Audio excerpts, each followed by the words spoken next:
Baik pemirsa, saat ini saya sedang bersama Dr. Willy. Dr. Willy, apa kabar? Baik, kabar baik. Kabar baik ya.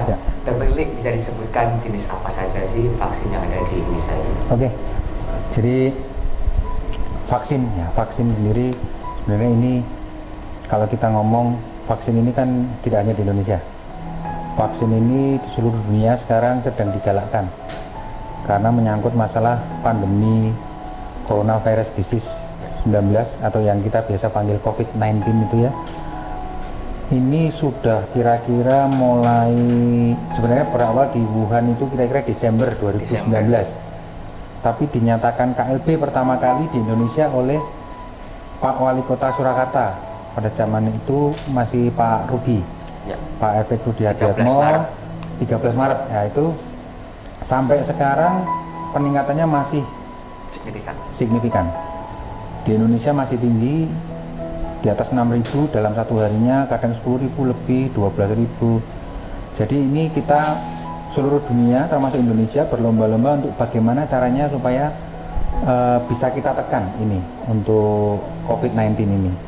Jadi salah satu caranya selain program kesehatan, protokol kesehatan, kita melaksanakan vaksinasi COVID.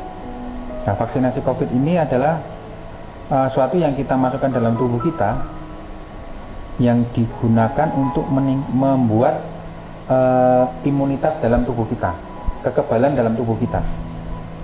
Kekebalan dalam tubuh kita ini dengan harapan, jadi harapannya di vaksin itu satu, untuk menurunkan angka kesakitan COVID ya. Yang kedua adalah untuk menurunkan angka kematian COVID akibat dari COVID. Akibat dari COVID. Yang ketiga adalah membuat suatu kekebalan imunitas. Kalau yang ngetren bilang herd immunity, ya. Jadi dengan harapan sudah divaksin, banyak yang divaksin atau bahkan semua divaksin, nanti akan kebal. Jadi ada virus masuk, mencoba untuk masuk ke tubuh kita, akan tereliminasi seperti itu. Lah ujungnya, jangka panjangnya ini sebenarnya vaksin ini untuk mengembalikan sisi sosial dan ekonomi dari masyarakat. Ya. Karena yang sudah setahun lebih ini kan sudah terpuruk ya. Betul. Nggak cuma Indonesia ya, kita tahu seluruh dunia sudah sangat terpuruk. Bagaimana caranya meningkatkan sosial dan ekonomi masyarakat supaya lebih stabil, jadi masyarakatnya juga lebih, ya kalau kita ngomong lebih bahagia, jadi lebih happy, berinteraksi juga akan kembali seperti dulu. Meskipun dengan adanya vaksin tetap harus ada program protokol kesehatan yang harus dijalankan, tetap harus akan ada itu. Jadi untuk vaksin seperti itu lah. Di Indonesia sendiri perencananya akan ada 4 macam vaksin. 4 macam vaksin. Ya, dari mana saja, Dok? Dari Pfizer, dari Moderna, dan dari AstraZeneca. Yang terakhir adalah Sinovac. Di Indonesia saat ini yang sudah tersedia, yang mau dipesan itu dari Indonesia. Yang sudah tersedia sekarang adalah dari Sinovac. Nah, untuk membuat suatu vaksin itu butuh proses yang enggak cepat. Jadi ada fase-fase preklinis. Ya. Itu biasanya untuk hewan. Setelah lulus masuk ke fase klinis 1, klinis 2 sampai klinis 3 sampai approval. Nah, klinis 1 ini dicek dalam beberapa puluh orang untuk mencoba mengecek bagaimana efektivitasnya. Setelah itu fase klinis 2 nanti nyangkut ke lebih dari ratusan orang. Setelah fase 3 ribuan orang. Nah, ini fase klinis 3 sudah dijalankan di beberapa negara termasuk Indonesia. Dan di hasilnya sudah keluar efektivitasnya sesuai dengan WHO di atas 50%, efikasinya diperbolehkan untuk dipakai. Diperbolehkan untuk dipakai, aman untuk dipakai. Ada beberapa macam, ada di Turki sudah dilaksanakan, di Brasil sudah dilaksanakan, dan mereka memang hasilnya juga baik untuk dilaksanakan. Jadi lebih dari 50% semua. Dengan vaksin yang sama? Dengan vaksin yang sama, untuk Sinovac. Ini kita ngomong Sinovac ya, karena yang datang ke Indonesia sekarang baru ada Sinovac. Kalau kita ngomongin besok kalau udah datang lagi, mungkin kita bisa bicara lagi tentang vaksin yang lain jenisnya. Tapi bagaimana dengan yang beredar, kan dari pemerintah ini pakai Sinovac, tapi ada berita juga vaksin gotong royong. itu yang untuk perusahaan-perusahaan Ya. itu jenisnya berbeda, itu bagaimana? Kalau jenis vaksin gotong royong karena Permenkesnya juga baru keluar ya, baru saja keluar untuk itu nanti untuk perusahaan-perusahaan. Ini mekanisme regulasinya sekarang masih digodok oleh Kementerian Kesehatan. Kita belum bisa ngomong pastinya seperti apa karena regulasinya belum keluar. Nanti kalau sudah keluar baru kita bicara lagi karena memang butuh penyesuaian ya, tidak semena-mena. Vaksin ini tidak mudah. Ya. Artinya tidak semena-mena aku minta vaksin, tidak bisa seperti itu. Penelitiannya ongoing terus. Ya. Jadi sekarang kita fokusnya pada ini dulu, pada Sinovac dulu. Nanti kalau vaksin gotong royong sudah keluar regulasi yang jelas, kita bicara lagi tentang itu. Yang perlu kita pikirkan untuk masalah vaksin ya. Jadi kenapa kok tidak langsung semuanya seluruh masyarakat Indonesia dipakai untuk vaksin? Tidak bisa seperti itu. Karena dulu pertama kali keluar adalah 17 tahun sampai 59 tahun, kurang dari 60 tahun. Karena penelitiannya kan jalan terus. Otomatis kenapa kok manula tidak didahulukan? Karena bukan karena masalah manula tidak digubris atau tidak diperhatikan, tidak. Tapi justru manula itu dicari keselamatannya dulu. Betul. Diteliti dulu sedemikian rupa supaya keluar dulu rekomendasi aman. Ya. Nah, setelah keluar rekomendasi aman dari perhimpunan-perhimpunan penyakit dalam di Indonesia, itu sekarang sudah boleh untuk lansia disuntik di atas 60 tahun. Jadi memang tidak semena-mena kita langsung minta vaksin terus boleh. Anak-anak zaman sekarang belum boleh. Karena penelitiannya masih berjalan.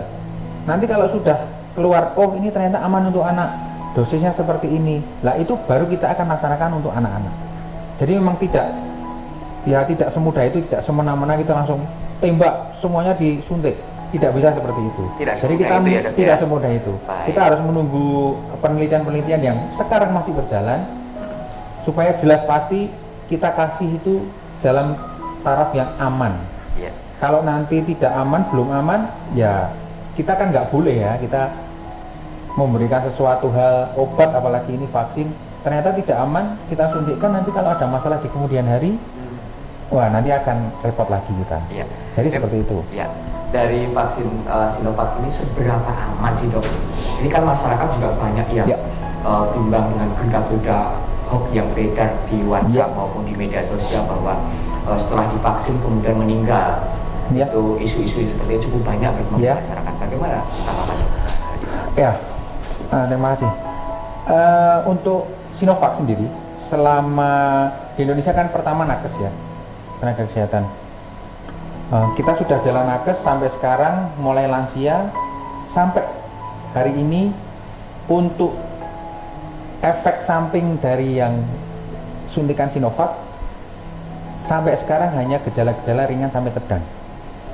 Ringan misalnya kemerahan di tempat suntikan, nyeri di tempat suntikan, terus melangkah yang agak sedang sedikit, misalnya pusing, badannya nggak enak, kebanyakan malah ngantuk kita, ngantuk, ada yang lapar katanya gitu.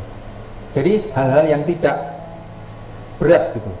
Sampai sekarang di Indonesia tidak ada kalau kita ngomong KIPI ya, kejadian lanjutan pasca imunisasi itu, KIPI, kejadian ikutan pasca imunisasi itu sampai saat ini tidak ada yang fatal di Indonesia. Atas bagaimana dengan beredarnya berita beberapa waktu yang lalu ada nakes setelah vaksin malah meninggal gitu. Apakah itu benar-benar karena vaksin atau faktor yang lain ya? Ini seperti ini.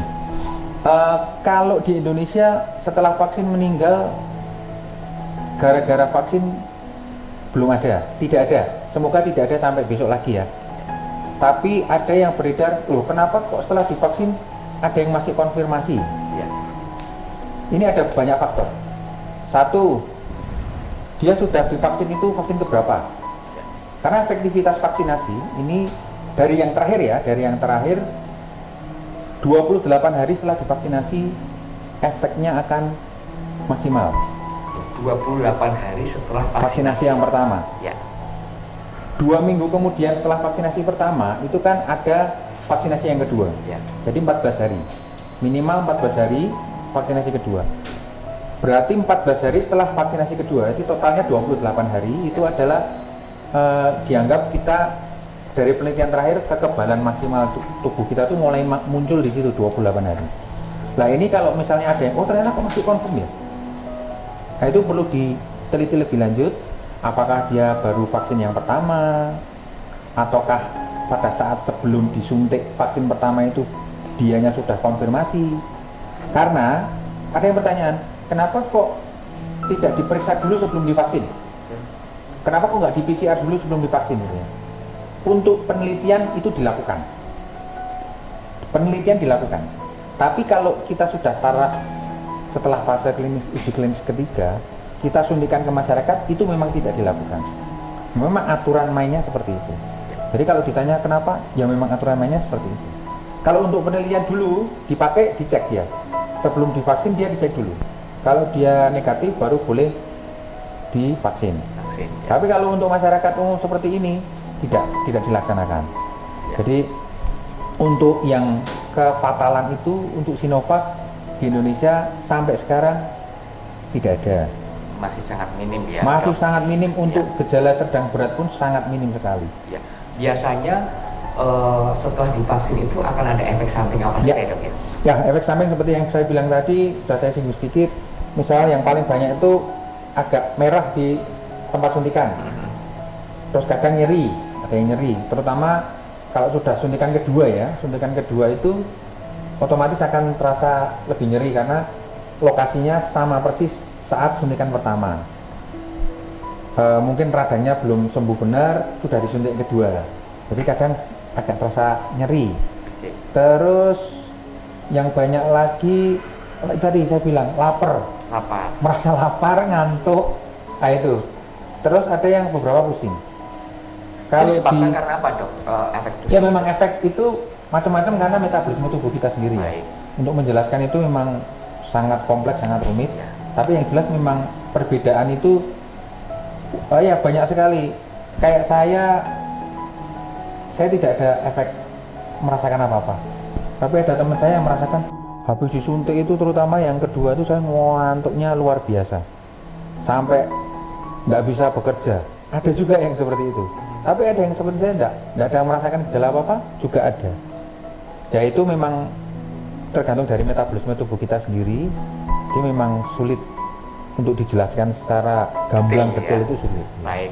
Dan ini untuk vaksin ini apakah ada pantangan? Mungkin ibu hamil atau penderita hipertensi itu boleh nggak itu? Oke, terima kasih. Jadi gini, seperti saya bilang tadi, penelitiannya kan jalan terus ya. Dulu lansia belum boleh, sekarang sudah boleh. Kemungkinan sebentar lagi anak juga mungkin akan sudah diperbolehkan. Ada beberapa hal yang perubahan juga di syarat-syarat siapa yang boleh divaksin atau tidak itu, misalnya hipertensi. Orang punya hipertensi. Dulu pertama kali keluar rekomendasi adalah 140/90. Ya. Tapi rekomendasi terakhir dari PAPDI, Perhimpunan Penyakit Dalam Indonesia, itu 180/110. Jadi sudah berubah. Itu dalam jangka waktu belum ada, mungkin 1 bulan 2 bulan lah. Jadi memang ilmunya berkembang terus. Terus ibu menyusui dan ibu hamil. Keluaran dari Perhimpunan Kandungan Obstetrik dan Ginekologi Indonesia sebenarnya sudah diperbolehkan. Tapi tergantung dari kita. Jadi kita kan ada konsultan ya, konsultan vaksin. Kalau pada saat itu mau disuntik, ternyata beliau bilang, aduh saya baru hamil, saya baru menyusui, itu akan konsultasi dulu ke konsultan vaksinasinya. Terus untuk obat-obatan yang tidak diperbolehkan, kebanyakan itu obat-obatan yang menurunkan kekebalan tubuh. Misalnya sitostatika itu obat kanker. Jadi kalau setelah minum obat itu biasanya kondisinya menurun. Nah kalau kondisinya menurun, disuntik takutnya kalau misal ada efek samping, dia akan turun kondisinya. Nah itu dihindari. Sebenarnya kalau obat-obatan cuma itu aja sih, yang menurunkan kekebalan tubuh, sama tensi 180/110, ada gula. Ada gula. Gula ya, gula itu dulu belum direkomendasi. Sekarang kalau terkontrol dengan baik, silakan disuntik, boleh disuntik. Jadi sebenarnya permasalahan sakit yang tidak boleh disuntik itu sakit yang akut. Intinya seperti ini. Pada saat mau disuntik, ternyata tensinya tinggi sekali. Nah, itu kan akut, itu tidak boleh dilaksanakan. Pada saat mau disuntik, ternyata dia batuk pilek, akut, tidak boleh dilaksanakan. Misalnya punya asma, pada saat itu terkontrol baik, dia tidak ada keluhan, tidak ada gejala, boleh disuntik. Tapi kalau pada saat mau disuntik, dia apa sesak, nah itu tidak boleh disuntik. Nah, ini menarik nih. Kalau di RSUD Bung Karno ini, ketika mau vaksin, apakah dilakukan cek yang sama seperti itu? Ya, cek-cek yang kita pakai ya suhu, terus tensi itu jelas kita harus lakukan. Baik. Pasti kita lakukan, untuk cek-cek seperti itu kita lakukan. Jadi harus terjaga keamanannya, Baik, safety-nya. Lantas ini ada sebagian orang yang sudah melakukan vaksin nih, sudah vaksin, kemudian merasa aman. Boleh nggak kita masker ini? Gitu? Ini memang pendapat masyarakat ya banyak yang berbeda ya. Tapi kalau dari sisi medis memang meskipun kita sudah divaksin, kita tetap harus melaksanakan protokol kesehatan. Masker tetap harus dipakai. Jadi vaksinasi itu efeknya ke orang juga beda-beda, efek sampingnya beda-beda. Misalnya ada orang A yang setelah divaksin ternyata dia kekebalan tubuhnya tinggi sekali. Ada, tapi ada juga orang yang disuntik vaksin ternyata kekebalannya itu sangat sedikit. Jadi resiko dia untuk terkena COVID kan masih ada juga. Ya. Potensinya terkena COVID masih ada. Jadi memang tidak semena-mena terus setelah vaksin saya nggak mungkin kena COVID. Ya. Oh, tidak seperti itu. Jadi memang kadang ada yang bagus, ternyata luar biasa, titernya untuk antibodinya sangat tinggi. Itu ada, tapi ada yang memang masih rendah juga ada. Jadi memang kita harus tetap jaga protokol kesehatan, terutama kalau sekarang ini jaga jarak ya, jaga jarak sama masker ini yang harus benar-benar diperhatikan. Di tempat makan ya, kalau kita lihat Solo itu kan anak-anak atau sekarang itu kita tuh ya senengannya sukanya itu wedangan misalnya, kumpul-kumpul, kemudian naik makan soto. Makan soto, golek sarapan itu ya. Jadi kita harus hati-hati tetap karena kita interaksi dengan banyak orang, kita tidak tahu bagaimananya. Sekarang juga saat ini kan yang divaksin baru nakes, guru, anggota pejabat-pejabat, terus ini wartawan, ini mulai lansia. Jadi kan masih banyak sekali orang yang belum terpapar. Apalagi anak-anak, sekarang hampir belum ada yang terpapar kan? Di bawah 17 kan belum ada rekomendasi. Jadi tetap kita harus pegang prokes supaya Indonesia ini jadi lebih baik, sehat. Yang jelas ekonomi akan kembali menggeliat lagi. Sudah divaksin tetap menjalankan protokol kesehatan. Itu tidak boleh dilepaskan. Ya, dokter, ini ada pertanyaan. Bagaimana untuk menderita autoimun? Apakah bisa divaksin? Ya. Nah, ini lagi kembali penelitiannya dulu pertama kita tidak boleh untuk menyuntik. Tapi edaran yang terakhir autoimun juga bisa disuntik. Seperti hipertiroid juga bisa disuntik. Tapi kembali lagi kalau ada pasien-pasien yang seperti itu yang khas ya, unik ya ini, kita tetap disarankan untuk konsultasi ke konsultan vaksin yang sudah kita tentukan.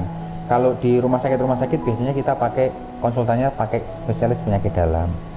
Jadi nanti setelah dikonsulkan ACC suntik juga. Oke, baik dokter, sebelum kita akhiri di segmen pertama, ini bagi masyarakat yang masih ketakutan, bahkan ibu-ibu atau mungkin bapak menasihati anaknya jangan divaksin, jangan mau divaksin. Itu pokoknya beda di masyarakat Kota Surakarta, khususnya itu. Mungkin dari pesan dari dokter itu kepada masyarakat Kota Surakarta seperti apa? Ya, pesan dan untuk masyarakat Kota Surakarta, penjenengan semua sudah bisa melihat dari nakes, dari yang lain itu disuntik sudah dengan kondisi yang baik. Sekarang juga tidak ada yang efek samping yang berat, tidak ada kefatalan. Monggo kita bergotong royong bareng untuk menyehatkan Indonesia, mengembalikan sosial ekonomi perekonomian Indonesia itu jadi lebih baik. Mari kita vaksin bareng-bareng, jangan takut, keamanannya sudah terjamin, semuanya sudah diteliti, ongoing, masih akan ada perkembangan-perkembangan, itu tentu pasti. Tapi yakin, kita tidak akan berani memberikan vaksin kalau belum terjamin keamanannya. Jadi tolong jangan takut, jangan termakan isu-isu atau hoax-hoax yang sering beredar di media sosial. Saya berani memastikan sudah ada jaminan dari keamanan dari perhimpunan-perhimpunan dokteran yang di Indonesia, bahkan di dunia juga banyak. Jadi tolong jangan takut untuk melaksanakan vaksinasi. Ayo kita berjuang bersama demi Indonesia yang lebih baik. Baik, seperti terima itu. kasih Dr. Lilik. Baik pemirsa, kita akan tidak sebentar. Kita habis ini di segmen kedua kita akan membahas tentang alur vaksinasi dengan Dr.